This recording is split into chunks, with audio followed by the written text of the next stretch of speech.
صرف دکھاوے کے لیے اچھا بننا برے ہونے سے بھی زیادہ برا ہے۔ منافق جب کسی کو گرانا چاہتا ہے تو اسے دھکا نہیں سہارا دیتا ہے۔ حضرت علی علیہ السلام نے فرمایا، سب سے بڑا جاہل وہ ہے جو ایک پتھر سے 2 دفعہ ٹھوکر کھائے۔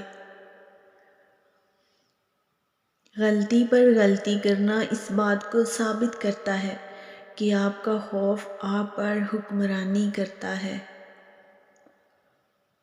وہ مستقبل جس کے لیے ہم پریشان ہوتے ہیں، ہو سکتا ہے اس میں ہم ہوں ہی نہ۔ تمہاری کہانی اس لیے یہاں رک گئی ہے کیونکہ اللہ چاہتا ہے کہ تم اس کا اگلا حصہ خود لکھو۔ جسے تم تاخیر سمجھ رہے ہو وہ دراصل دعا کا موقع ہے، تو پھر اٹھاؤ ہاتھ اور اپنا نصیب بدل دو۔ کیا پتہ اللہ تمہاری دعائیں اس ٹوٹے ہوئے انجان دل کے صدقے قبول کر لے جسے تم نے روتے ہوئے ہنسایا تھا۔ کسی انسان کی نرمی اس کی کمزوری کو ظاہر نہیں کرتی، کیونکہ پانی سے نرم کوئی چیز نہیں، لیکن پانی کی طاقت چٹانوں کو ریزہ ریزہ کر دیتی ہے۔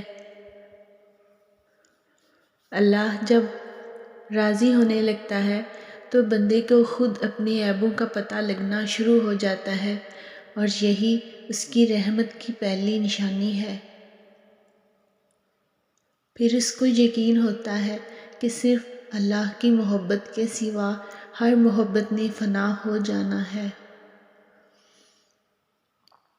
انسان تبھی اللہ کی طرف رجوع کرتا ہے جب وہ دنیا میں اپنا ہر ہنر آزما لیتا ہے اور پھر بھی اسے چین اور اطمینان نصیب نہیں ہوتا۔